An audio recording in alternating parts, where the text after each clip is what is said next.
اگر آپ لغا سے کچھ ملتا ہے آپ کو جی. تو ایک ہوتا ہے کہ قرآن کی تفسیر تھرو قرآن، نمبر 1. ایک قرآن کی تفسیر تھرو حدیث، نمبر 2. قرآن کی تفسیر تھرو لغا بھی ہے. اگر آپ کو کچھ لغوی معنی ملتی ہے اور اگر وہ دوسرے کوئی قرآن کے آیت سے نہیں ٹکراتی ہے اور صحیح حدیث سے نہیں ٹکراتی تو آپ اس کا استعمال کر سکتے ہیں. سمجھے سمجھے نا؟ جی جی. کیونکہ کئی بار ایک عربی لفظ کے 3 معنی 4 معنی ہوتے ہیں. تو پہلے آپ کو تحقیق کرنے پڑے گا اس کے بارے میں قرآن میں اور کہاں لکھا گیا ہے. مل گیا حدیث سے مل گیا. پھر لغا دیکھو، اچھا یہ قرآن میں 4 معنی ہے، یہ 2 قرآن سے ملتے حدیث سے ملتے، باقی 2 نہیں ملتے، باقی 2 کو نکال دو. آپ سمجھے؟ جی. لیکن اگر نہیں ٹکراتی ہے تو آپ استعمال کر سکتے ہیں. اگر جی نہیں. قرآن اور صحیح حدیث سے نہیں ٹکراتی ہے، جی اگر آرڈر رہتا ہے، دس آرڈر نمبر 1 اس قرآن، پھر حدیث ہے، پھر بعد میں اپنا آپ کا لاجک ہے. لاجک اوپر نہیں آتا ہے، لاجک نیچے، عرف ہے، کسٹمز ہے. تو فقہ کے اندر اصول ہے. یہ اصول کے ڈفرنس ہونے کی وجہ سے تھوڑا اختلاف ہے، اس کے اوپر بھی میں ڈیٹیل میں جاؤں گا نہیں. جی. لیکن لغا کا امپورٹنس ہے، ٹاپ پہ نہیں ہے، ٹاپ پہ نہیں ہے، نیچے. آپ سمجھے نا؟ جی جی. اگر حدیث سے ثابت ہو گیا کہ یہ قرآن کے معنی یہ ہے تو حدیث سے فائنل ہے، پر صحیح حدیث ہونا چاہیے. مثال کے طور پہ سب سے پہلی آیت جو نازل ہوئی، پہلے 2 آیت، اقرا بسم ربک الذی خلق، خلق الانسان من علق، اور اقرا کی سورہ نمبر 96 verse 1 and 2 پڑھو. اللہ کے نام سے جس نے پیدا کیا ایک خون کے لوتڑے سے، لیچ. ابھی سائنس آج کہتی ہے خون کے لوتڑے سے تو انسان بنا ہی نہیں. اس کا مطلب قرآن میں غلطی ہے. نعوذ باللہ رب اللہ.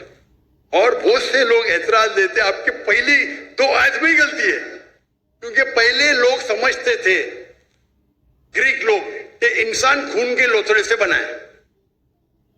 ابھی آپ جب تحقیق کریں گے تو علاقہ کے معنی 3 ہوتے ہیں. خون کا لوتڑا، لیچ، لوچ جیسا، latch like substance, and some thing which killings. 3 معنی ہوتے ہیں. خون کا لوتڑا، لیچ لائک سبسٹینس. لیچ کو کیا بولتے ہیں اردو میں؟ لونچ. لیچ کو کیا بولتے ہیں اردو میں؟ جونک.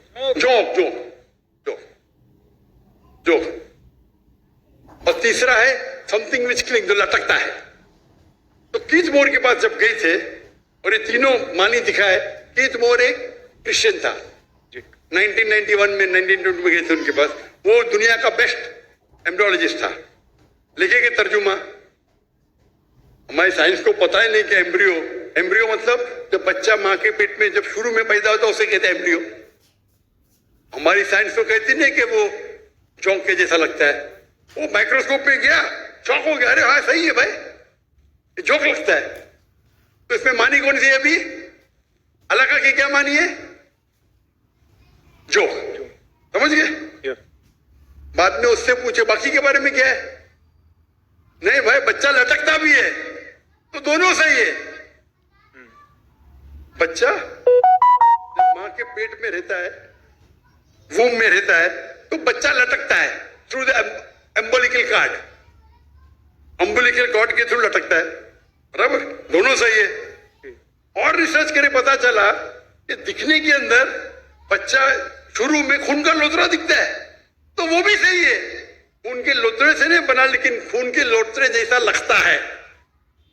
تو قرآن کی جو آیت ہے اقرا بسم ربک الذی خلق، خلق الانسان من علق، علاقہ کے معنی خون کا لوتڑا، چونک اور لٹکنا، تینوں صحیح ہے. کوئی بھی حدیث سے ٹکرا رہا نہیں، کوئی بھی تفسیر میں لکھا نہیں، کوئی بھی تفسیر میں لکھا نہیں کہ یہ لونچ کے بارے میں، چوک کے بارے میں. خون کا لوتڑا لکھا ہے لیکن وہ غلط فہمی تھی، کیونکہ خون کے لوتڑے سے بنتا نہیں، خون کے لوتڑے جیسے لگتا ہے. آپ سمجھ رہے نا؟ تو اس وقت آپ لغا کا استعمال کریں، اچھی بات ہے. لیکن وہ لغا اگر قرآن کی دوسری آیت سے ٹکراتا ہے یا حدیث سے ٹکراتا ہے تو اس کو چھوڑ دینے کا. اور سمجھ رہے نا؟ جی جی. تو لغا کی اپنی اس کا درجہ ہے لیکن نیچے ہے. تو اگر آپ اصول کو جانیں, اصول کو جانے نے اور اپنے فتوے دینے لگے تو حالت ہی ہوئیں گا.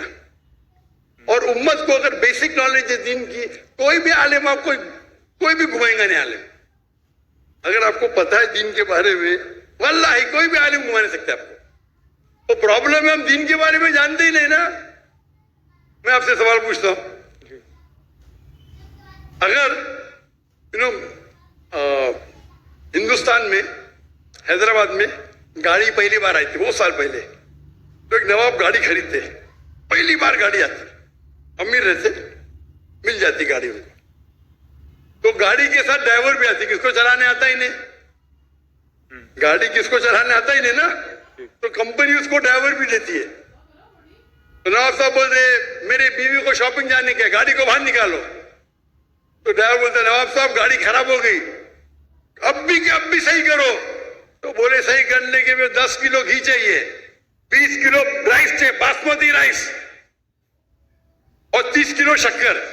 تو نواب صاحب اس کو 20 کلو گھی دیتے, 30 کلو باسمتی رائس اور 30 کلو شکر دیتے, اور گاڑی چلنے لگتی. میں آپ کو پوچھتا ہوں, آج آپ کا ڈرائیور بولا مجھے گاڑی صحیح کرنے کے لیے 20 کلو اصل گھی چاہیے, 30 کلو باسمتی رائس چاہیے, اور 30 کلو شکر چاہ دیں گے اس کو؟ Of course not. کیا کریں گے, لات مار کے بھگائیں گے نا, کیونکہ آپ گاڑی کے بارے میں جانتے ہیں. آپ دین کے بارے میں نہیں جانتے تو یہ مسلمان کا جہل ہے. آپ دین کے بارے میں جان لیں گے تو کون آپ کو گھی نہیں پوچھے گا. آپ سمجھے نا. کل میرے بیٹے نے تقریر کی تھی اردو میں, کیا قرآن کو سمجھ کے پڑھنا ضروری ہے. ہو سکتا ہے کہ یہ ایگزامپل انہیں دیا ہوگا کل کی تقریر میں, دیے نا ماشاء اللہ آپ سے. تو وہ پرابلم ہے. ہم اگر دین کے بارے, اگر کوئی ایک دم پیچیدہ سوال ہے فقہ کا, تو جا کے پوچھو. یہ بیسک کیا پوچھنے کا, ہمارا فرض ہے. اگر کوئی فقہ کے بارے میں تو جاؤ مولانا کے پاس, اچھی بات ہے. یہ بیسک چیز کے بارے میں کیا, آپ سمجھ رہے نا. تو if you know the basic knowledge کو نا میں گھمائیں گا نہیں. تو قرآن کو سمجھ کے پڑھو, الحمدللہ. جہاں تکلیف آتی ہے نزول قرآن تو کیا عالم سے بہت ضروری ہے, لیکن یہ بیسک کس طریقے سے قرآن و حدیث پہ عمل کرنا چاہیے, تو ہر مسلمان اگر سیکھے. یہ ہمارے راہ نجات کی کتاب ہے, تو انشاءاللہ ہم اس دنیا میں سفل ہیں گے, آخرت میں بھی. جزاک اللہ.